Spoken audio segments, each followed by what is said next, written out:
tarde, Sr. Bastonário. É um Boa gosto tarde. muito grande tê-lo connosco aqui, nesta primeira entrevista do mês de Abril, mês internacional da prevenção dos maus tratos na infância. E este ano a Comissão Nacional associou-se à Eurochild na campanha da importância da primeira infância. Sabemos que os primeiros 1000 dias de vida das crianças são francamente decisivos, mas gostávamos de ouvir a sua opinião de como deveríamos, enquanto cuidadores, que bons tratos poderemos aplicar às crianças nestes primeiros anos de vida, que sejam decisivos nas suas vidas e que os façam ser adultos mais felizes, mais estáveis, com um crescimento integral. Pois bem, muito obrigado pelo vosso amável convite e por nos podermos associar àquilo que é sempre importante, que é podermos trabalhar para a maior consciencialização de toda a sociedade, para a importância de cuidarmos, de prevenirmos daquilo que é a saúde psicológica das nossas crianças e jovens, e de podermos evitar que estejamos ainda a criar mais vulnerabilidade onde ela já possa existir ou ainda onde não existia, e com isso a podermos estar a construir de certa forma determinantes que vão afetar negativamente o desenvolvimento das crianças e dos jovens ao longo da sua vida, e muitas vezes de uma forma muito permanente ao longo de muitos e muitos anos. De facto, nós sabemos da psicologia que não só os primeiros anos, e nomeadamente os primeiros 3 anos de vida, são absolutamente críticos para o desenvolvimento harmonioso dos seres humanos, como a intervenção precoce, quando necessária, junto destas crianças, é também ela muito efetiva, ou seja, é também ela o significado de resultados melhores, de resultados que se traduzem em melhores condições de vida para estas mesmas crianças ao longo do seu processo de crescimento, mesmo quando necessitam de uma intervenção. E, portanto, garantirmos melhores vinculações afetivas desde muito cedo, ou seja, de um contacto que é feito pelos afetos, por uma expressão emocional que é positiva, é de uma relação promotora de segurança com essas mesmas crianças, entre aqueles que no fundo sendo cuidadores, são os cuidadores que à partida deveriam dar a maior proteção, que quando isso não acontece, inclusivamente o facto de um maltrato poder estar a resultar de uma ação daqueles que mais deveriam proteger, é potencialmente até traumático, no sentido do aparecimento até de stress pós-traumático, e, portanto, aquilo que se deve fazer e aquilo que queremos fazer é promover cada vez mais a consciência do que é essa parentalidade positiva e do que é que podem ser práticas que levem a melhores vinculações, a mais afetos, a maior segurança nessa relação, a uma comunicação, também ela muito melhor, comunicação essa que começa mesmo muito precocemente e não começa só quando as verbalizações já são muito elaboradas, bem pelo contrário. Eu acho que fizemos uma grande evolução olhando para há muitos anos atrás. De facto, hoje em dia parece-me que há uma maior atenção à saúde psicológica, mas é muito comum termos tendência, ou os maus tratos físicos são sempre mais visíveis. Apesar de nós também na Comissão Nacional termos alguma sensação de que, até pelos contactos com as famílias, que elas estão mais atentas à saúde psicológica, o que é que acham que devem ser os sinais de alerta para as famílias? Já nos deu aqui ótimos exemplos desta preocupação com os afetos, com uma comunicação empática, afetiva, que contraria um bocadinho o passado, que era quase estão a mimar demais a criança, vamos afastá-la, sim, não se devem demonstrar tantos afetos, porque acho que isso já está ultrapassado, felizmente já passámos essa fase. Está bastante mais. Já está bastante mais ultrapassado, mas ainda assim, o que é que acha que são as marcas principais, os sinais de alerta para a saúde psicológica, não só das crianças, mas também dos cuidadores, porque também sabemos que hoje em dia ser pai, mãe ou cuidador é extremamente exigente. Relativamente às crianças, elas dão-nos muitos sinais. Dão-nos sinais, nomeadamente pelo seu comportamento e pelas alterações de comportamento que se tornam visíveis. Nós devemos nos interpelar, para já devemos estar atentos, sermos interessados em perceber, em ter informação e em compreender informação sobre sinais do que nos deve fazer aqui um clique quando assistimos a essas mesmas indicações, a esses mesmos alertas que as crianças nos tentam passar, que muitas vezes, lá está, não são verbalizados da forma como muitas vezes os adultos são capazes de o fazer. E, portanto, demonstram por um comportamento que não tem o mesmo padrão habitual e aceitar logo à partida, perante uma alteração de comportamento, que porventura há qualquer coisa que pode não estar bem. E eu, quando digo aceitar, digo como oposição a rejeitarmos esta situação. E depois tudo o que se desenvolve a partir daí é de simples negação. O que pode fazer com que se esteja a desvalorizar aquilo que não é mais do que um sinal, do que um sintoma, e não propriamente o problema em si. Aquela alteração de comportamento, muitas vezes, é o sinal, não é o problema. E nós tendemos, até por causa da voracidade dos dias, às vezes lermos automaticamente como aquilo é o problema, pelo menos é o problema para nós naquele momento, porque nos está a perturbar. E, portanto, aquilo é o problema que nós estamos a sentir. Aquela birra ou aquele comportamento. Mas não é o problema da criança. O problema da criança provavelmente será outro. Eu acho que é muito importante que nós possamos cada vez mais, e isso é uma questão que está muito ligada à literacia em saúde e em saúde psicológica em particular, percebermos estas relações entre aquilo que é a manifestação do comportamento e o que é que pode ser a vida interna, as emoções, o sentir que aquela criança está a ter e o que é que pode estar na origem disso. E isso é algo que eu julgo que temos ainda um longo caminho para percorrer, para melhorar. E, portanto, percebermos que, quando se fala em maus tratos, não se fala simplesmente em maus tratos, no sentido que uma criança foi violentada fisicamente, espancada, enfim, por aí, mas porque, mesmo que até possamos estar a falar de maus tratos estritamente na dimensão física, mesmo que assim fosse, estaríamos sempre a falar de consequências desses maus tratos físicos em termos psicológicos também. E, portanto, e eu há pouco, na resposta que lhe dei há pouco, referi precisamente isso. É um cuidador por isso, que está a fazê-lo, a figura protetora, isso é traumático e, portanto, ou é potencialmente traumático, portanto, temos aí um problema. Olhando para os cuidadores de facto têm desafios muito grandes hoje em dia. Os cuidadores estão sobre maior escrutínio e exigência, o que por um lado é muito positivo, ou seja, nós estamos cada vez mais a dar atenção e a exigir melhores práticas de parentalidade. Tornou-se mais visível aquilo que possa não ser tão bom.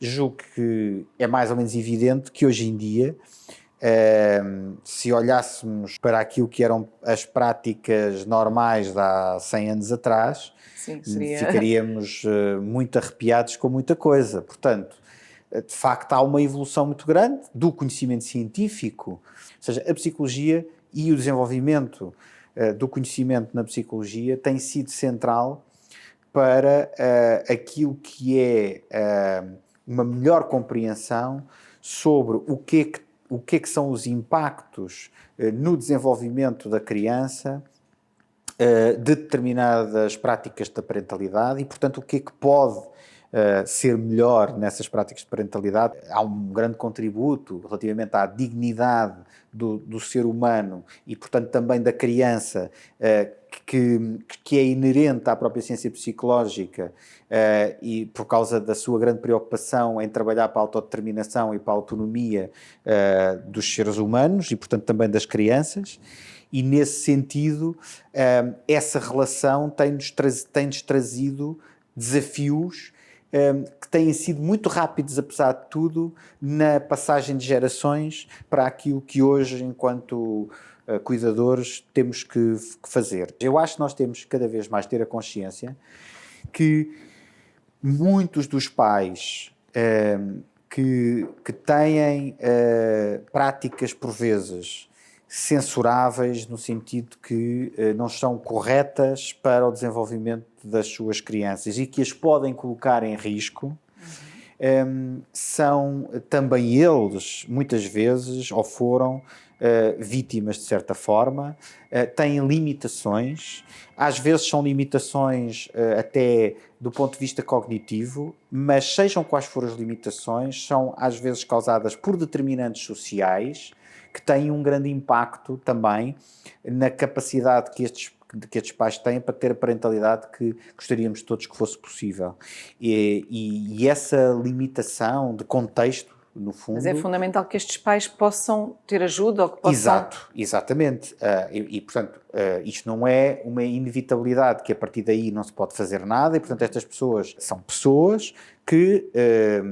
às vezes, de facto, fruto desses episódios, podem ter mais dificuldades, mas isso pode nos acontecer de uma forma ou de outra a todos, em algum momento da nossa vida.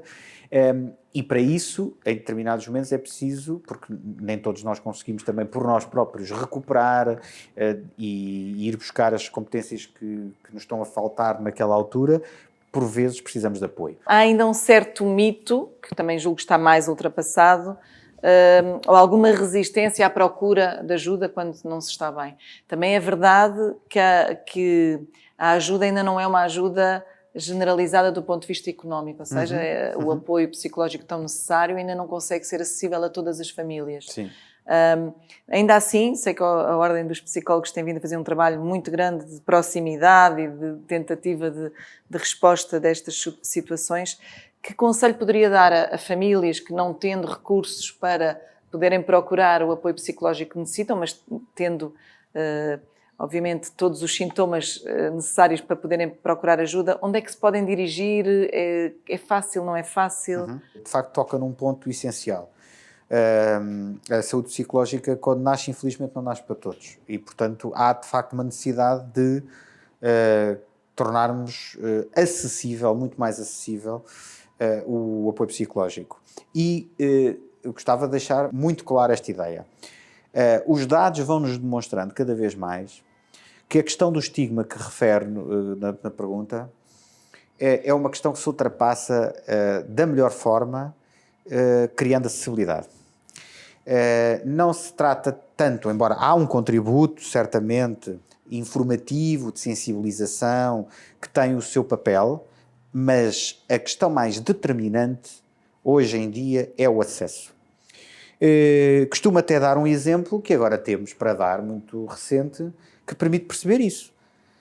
Se o estigma fosse assim tão grande, como é que se explicaria que um serviço de aconselhamento psicológico da linha SNS 24 tenha tido o impacto do ponto de vista de chamadas, do número de chamadas que têm sido atendidas desde dia 1 de abril, portanto faz precisamente agora um ano, mais de 75 mil atendimentos, fala por si.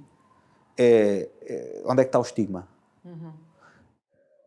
Haja acesso e as pessoas acedem. Nós já sabíamos isto há bastante tempo, porque invariavelmente, sempre que se cria um serviço de psicologia, onde quer que seja, ele fica imediatamente sem capacidade de resposta. Em qualquer contexto. Criamos um serviço de psicologia numa autarquia, cria-se um serviço de psicologia numa escola, cria-se um serviço de psicologia onde quer que, no ensino superior, onde quer que seja, uma universidade, ali, acolá, fica sem capacidade de resposta. Portanto, estigma, claro que existe estigma. Sim, existe estigma, como ainda existe, por exemplo, das pessoas irem a um médico com regularidade de uma forma preventiva. Isso ainda existe. A maior parte das pessoas vai ao médico quando está doente. Portanto, mas o estigma, de uma vez por todas, já não pode, como foi em tempos até utilizado, como uma razão para não se apostar, não se investir nos serviços nesta área, porque depois as pessoas não o utilizariam. Bom, isso está mais do que demonstrado que não é verdade. E o que as pessoas podem fazer uma das hipóteses é exatamente recorrer é esta linha, nomeadamente os adultos recorrerem a esta linha do Serviço de Aconselhamento Psicológico.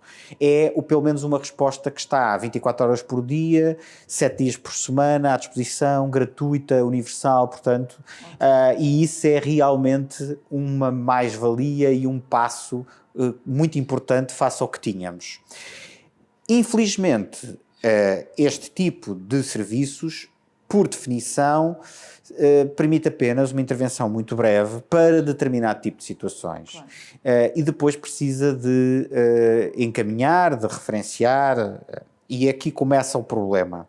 Pelo que, havendo uma limitação como existe ainda hoje, de acesso nos cuidados de saúde primários, nos centros de saúde, onde existem muito poucos psicólogos e psicólogas ainda por todo o país, apesar de tudo, é importante que as pessoas, por exemplo, quando vão a um médico de família no seu centro de saúde e sentem essa necessidade, que manifestem essa necessidade. De facto, é muito difícil ultrapassar listas de espera até de anos e, portanto, pode não ser possível, mas também é verdade que existem alguns sítios, não são muitos no país, onde a espera não é assim tão grande e onde, se as pessoas sinalizarem essa necessidade, se não forem sinalizadas pelo próprio médico de família, se elas próprias demonstrarem essa vontade, serão referenciadas para terem apoio psicológico.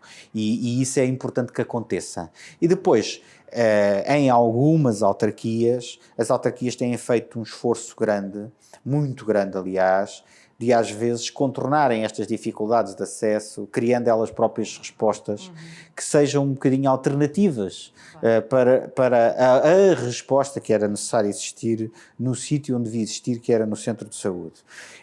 E, portanto, as pessoas também devem procurar na sua autarquia perceber até que ponto é que também existe, porque se calhar já existe alguma resposta para as apoiar. É inevitável falarmos da pandemia e como estamos a falar da primeira infância, sei que é muito cedo para sabermos ainda, mas estes bebés nascidos durante a pandemia, ou os bebés que nasceram nos meses que antecederam a pandemia, passaram o seu primeiro ano praticamente em confinamento e ainda vão passar mais uma série de meses. O que é que serão dicas para famílias que têm bebés pequeninos, que nasceram na pandemia e que estão em confinamento? Se calhar focava-me num aspecto importante, que é os pais têm que estar bem. Para que os pais estejam o melhor possível, porque é natural que todos nós nos sintamos não tão bem como se estivéssemos noutro contexto que aquele que vivemos até agora. Isso é natural para todos nós. Acho difícil acreditar que, alguns no tempo, qualquer um de nós não tenha sentido mais desconforto do que aquele que gostaria, para não dizer outras sensações de maior irritabilidade, de muito maior tristeza do que costumaria sentir, pelo menos estas manifestações, se calhar até de dormir pior do que o que dormia. Tenho pouca crença que esmagadoramente não se tenha sentido isto, eu senti. O que me parece mais importante talvez é acautelar o que é que os pais podem fazer e começar por aquilo que qualquer um pode fazer mesmo. E que não está dependente de grandes conhecimentos, de grande informação, do que é que mesmo qualquer um pode fazer. E isso remete-nos sempre para as coisas mais simples, que nos podem às vezes parecer tão simples que nós não ligamos, porque achamos que, se fosse assim tão simples, mas a verdade é que elas são mesmo importantes. E a primeira das coisas é que nós devemos estar alerta para alguns sinais e sabermos reconhecer esses sinais em nós. Se nos sentimos com maior irritação do que o que é normal, tendo menos tolerância, portanto um pouco mais ansiosos, e isso pode-se traduzir, no fundo, em nós não conseguirmos estar tanto tempo num sítio, os nossos pensamentos também pululam mais, a nossa própria, fisicamente até nos sentimos muito mais agitados, isso podem ser os tais sinais de ansiedade. Eu já estou a ir ao ponto que é, se eu não conseguir identificar em mim como é que se manifesta a ansiedade em mim, há outras pessoas que se manifestam de outras formas, simplesmente porque os intestinos começam a dar outros sinais. Estou a dormir pior, ou estou a demorar mais para adormecer. mesmo em termos de alimentação, não estou exatamente da mesma forma. Hoje ou apetece mais ou apetece menos, mais calórico ou nada, mas isto está diferente. E não foi porque eu intencionalmente o tenha feito, mas eu dou conta que está diferente. Quando eu sinto que na relação com quem vivo, cada vez mais há questões que ficam mal resolvidas, há mal-entendidos, isso aumentou muito. Estas situações são tudo situações que nos devem fazer aqui um clique, devem-nos chamar a atenção, devemos olhar para elas e pensar, espera, o que é que se passa? Depois é percebermos, se concluímos isso que é, eu não estou bem, eu estou a sofrer com isto, eu sinto-me mais ansioso, eu sinto-me mais triste do que aquilo que... não a rejeitar isso, não afastar, não entrarmos naquela... Não, eu tenho que ser forte, eu tenho que ser forte, era só o que faltava agora. Acho que há uma coisa que aliás é importante, uma imagem que é importante passar. Nós às vezes até podemos dizer, então tanta pessoa aí com tanta dificuldade e eu agora que estou aqui tão bem, até vivo tão bem, faço essas pessoas, estou-me a deixar levar por isto. Não, nem pensar. Isso até é ofensivo para com os outros. Não, nós todos podemos, de facto, porque isso não tem que ver com condições só objetivas do ponto de vista da proporcionalidade, nós não vivemos na comparação sistemática com tudo, com os outros, embora isso também tenha efeito em nós, e portanto, se sentimos, e portanto significa que nós temos que aceitar. E aceitar é um passo importantíssimo, porque se não aceitarmos, nós o que fazemos é varremos para baixo do tapete, seguimos em frente, mas aquilo está lá na mesma. O problema não desaparece só porque nós não o aceitamos e resolvemos passar por cima dele. Depois, em cima disto, a construção dos chamados bons hábitos de vida, ou seja, uma alimentação equilibrada, os hábitos ligados à higiene do sono, portanto, nesse concreto, dizer desligar ecrãs cedo. E então agora que toda a gente vive enfiada nos ecrãs, o ir para a cama imediatamente a seguir, a ter estado durante X tempo a olhar para ecrãs, sejam eles quais forem, é algo que não ajuda no sono. E portanto vamos para coisas deste exercício físico, já se sabe, também ajuda muito a que nos sintamos depois melhor psicologicamente. Nós somos um todo, corpo e mente, e portanto isto não vale a pena estarmos aqui a querer segmentar muito, porque as coisas interrelacionam-se e a nossa saúde é, como a Organização Mundial de Saúde diz, e muito bem, física, mental e social. Claro. E bem-estar, é bem-estar. E na relação com as crianças, é fundamental estarmos bem para, porque mesmo em confinamento... Se nós não estivermos bem, como é que nós vamos conseguir ser fonte de segurança, de afeto? Não vamos ter disponibilidade mental. Não vamos estar... Estaremos muito mais cansados, muito mais exaustos até, eventualmente, situações piores de burnout. Como é que, perante isso, nós temos ainda disponibilidade, energia, para nos podermos dedicar àquele ser que precisa tanto de atenção, de estímulo, de afeto, essencialmente, e de sentir muito esse afeto, e que vive muito do que nós sentimos? Naturalmente, se nós nos sentirmos mais ansiosos, nós inevitavelmente e dificilmente não passaremos essa ansiedade às crianças. É por isso que, se quisermos escolher algo para nos focarmos, foquemos e não nos esqueçamos de estarmos nós bem, para podermos, para que as crianças possam estar bem. E por isso também não quero deixar de passar ainda uma outra mensagem. No caso de quem viva numa relação qualquer de conjugalidade e que tenha depois crianças, cuidem da relação de conjugalidade também.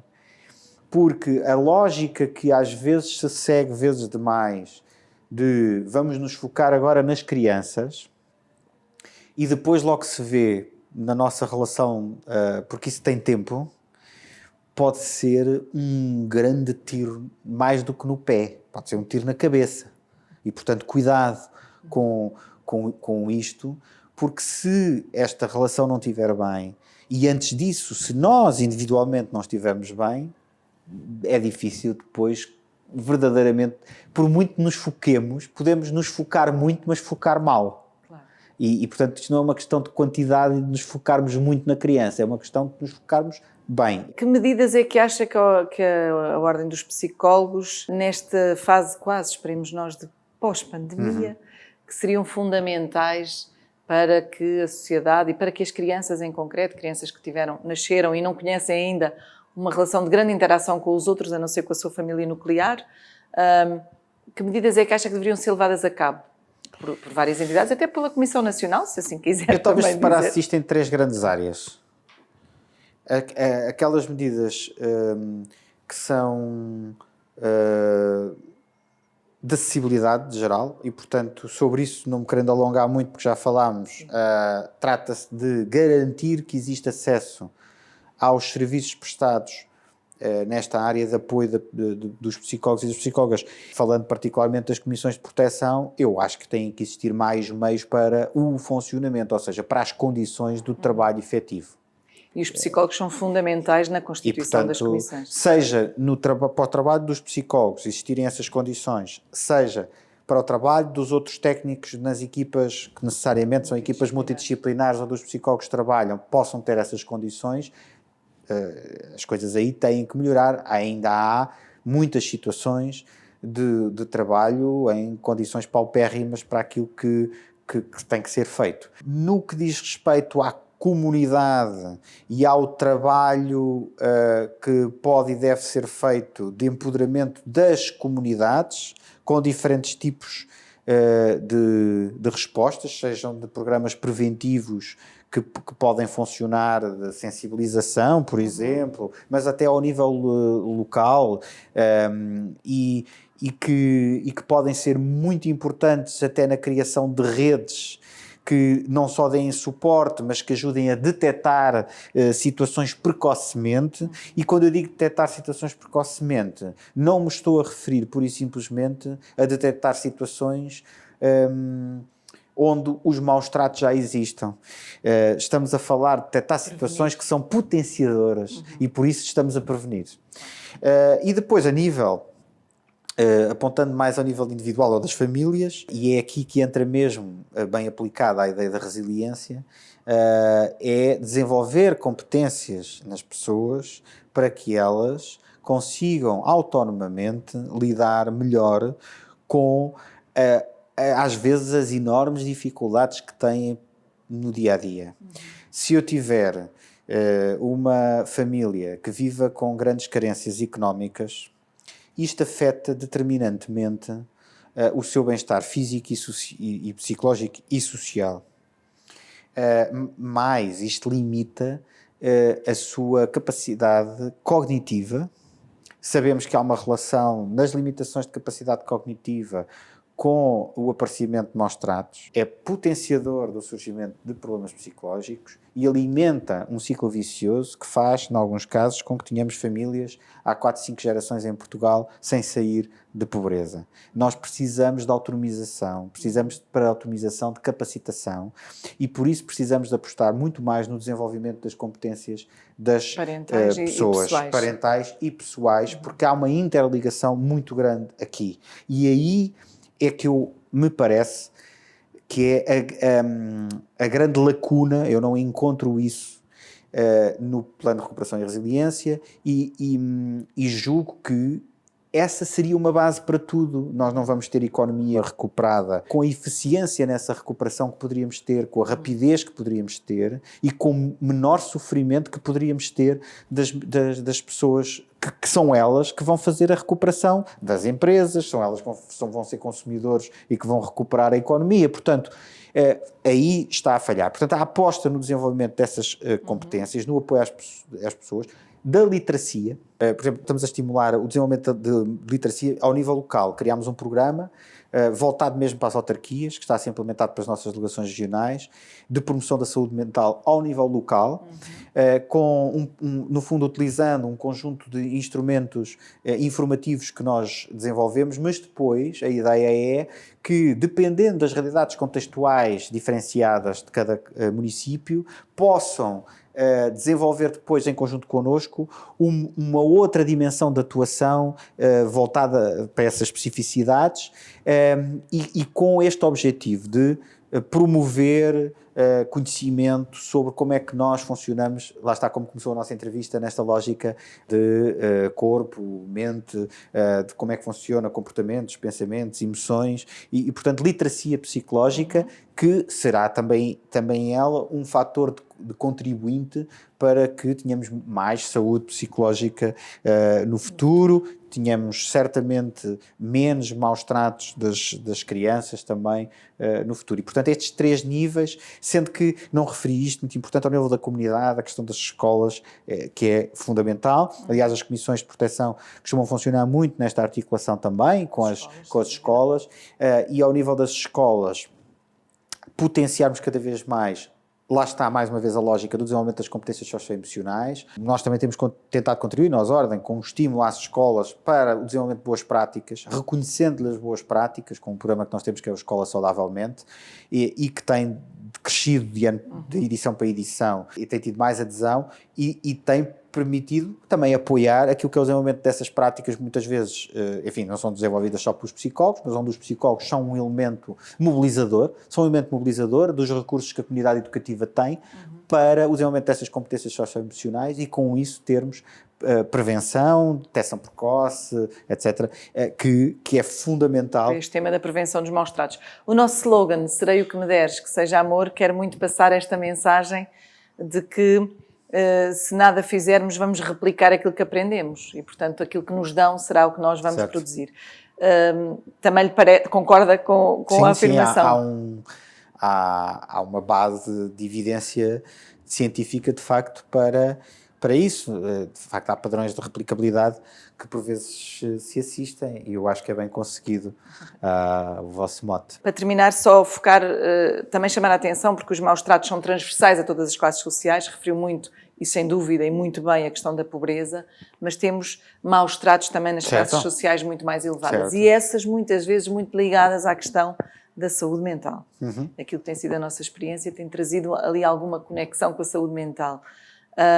Era só deixar também esta mensagem, não é? Sim. De facto que sim, a importância da saúde mental e psicológica. Todos nós podemos ter este tipo de problemas, todos nós podemos, a determinada altura da nossa vida, o fazer. E isso, de facto, clarificando, não tem somente que ver por causa de nós termos um episódio de vida que nos traga problemas financeiros, não. Há muitas outras coisas que nos acontecem que podem originar isso.